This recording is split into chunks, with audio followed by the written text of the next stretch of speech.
Good morning or magandang umaga na naman sa inyong lahat. May isi-share na naman ako sa inyo. So, this morning or today is yung anak ko bumibili ng ganitong ilaw. So, una, nung nakita ko itong tatlo na box, taka ko kung ano ito. So, ang maintindihan ng lating dito is LED. So, hindi natin alam kung paano magbasa dito. So, since hindi ko nakita na yung pagtanggal niya, so nakita ko na lang dito. At saka kaya ko ito sinishare sa inyo kasi sobrang ganda. As you can see is malaking tulong. Ito na, adjust natin para maging mas maklaro. So yun, ito yung ilaw. So yan. So habang dumadaan kayo, basta na lang siya umiilaw. Yan yung isa. Tapos pag hindi na siya yung ma-attract ng tao, basta na lang siya mapapalong o mag-turn off. Tingnan nyo yan. So, dito tayo. Yan. So, itong area dito, papunta ito sa CR namin. Yung dalawang ilaw, pag hindi na yan umiiwas na yan or wala nang tao, yan, bigla napalaw na yung isa, ito na lang isa. So, iwan ko, yan, napalaw na. So, lalapit ako or dumaan ako, makita niyo umiilaw yan. Yan, umiilaw. Ito naman kabila. Yan, umiilaw. So, napakaganda ito. So, yung ganitong ilaw, nakita ko lang ito sa mga movie, yung dumadaan ka. Yung isa naman, dito linagay sa mga tools namin. Diyan.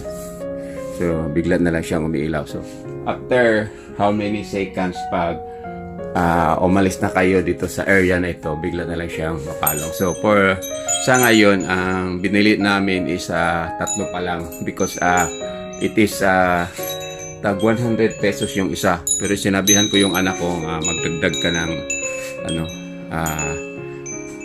ganitong ilaw kasi napakaganda ilagay sa hallway. So hindi na kakailangan magpasiga pa ng suga.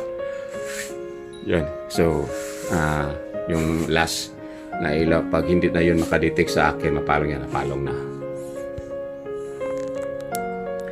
So that's all. Just sharing lang po. Pasensya na po itong camera ko, hindi masyadong baliwanag. So by the way pala, babalik ako, nalimutan ko.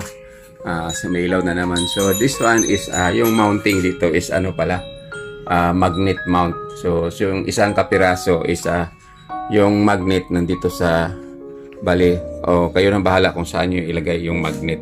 Basta yung isang portion nito is magnet, yung kabila ito.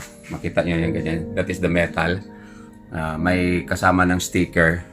Tapos i-clip mo lang itong dalawang magnet. So yun na. So dikit na siya.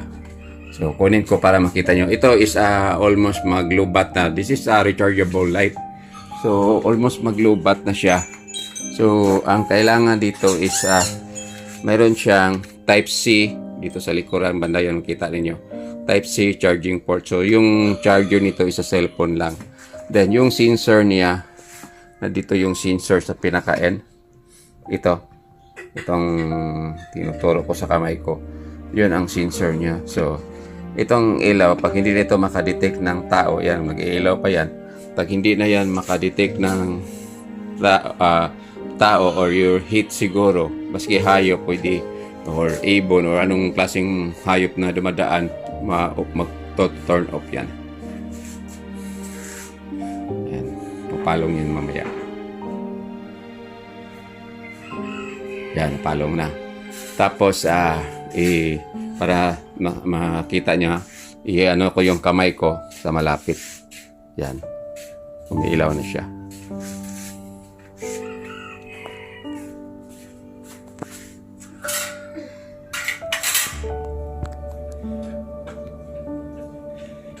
So, hindi ko alam kung ilang seconds yun mapapalong-palong yan. Yan, napalong na. So, para makita nyo kung paano siya gumagana, itong kamay ko dito sa kabila para makita yung umiilaw siya sa tanda na. Yan. So, nalapit. So, tinanggal ko yung dalawang ilaw kasi tatlo yung iniwan ko yung isa para makita nyo kung paano siya gumagana. So, yan, naka-off siya. Tapos is malayo ako ng kaunti.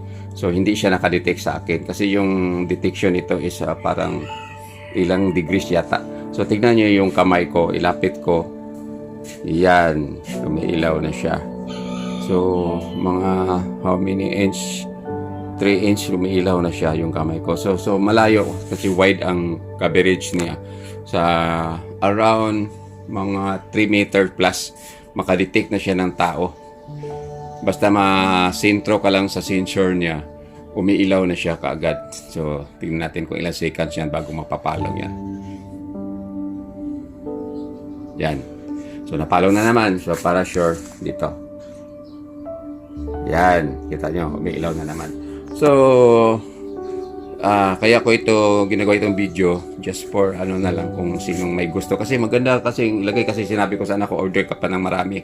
Kasi maganda ito ilagay sa mga hallway or sa mga daanan ng ating bahay. But tapos is in case of hindi ko pa makita yung switch, basta dumadaan ka lang dyan is umiilaw ka agad siya. So for this morning, ito lang masashare ko sa inyo. Then ayan, umiilaw na nga, lumapit kasi ako. So, ito lang masashare ko sa inyo about this sensor LED light na for the hallway. So, kung gusto niyo try to search na lang sa Lazada. Ang presyo pala nito is, sabi ng anak ko, is 100 plus pala. So, if ever, kung masira man ito, makaabot lang ito ng 1 year, is bawi na ng yung 100 for this kind of what is light. So, napakaganda. Yan. So, for this morning, ito lang share ko. Maraming salamat sa panonood. God bless you all. Hope you like the lead and also the video that I share to you. Maraming salamat. Bye-bye.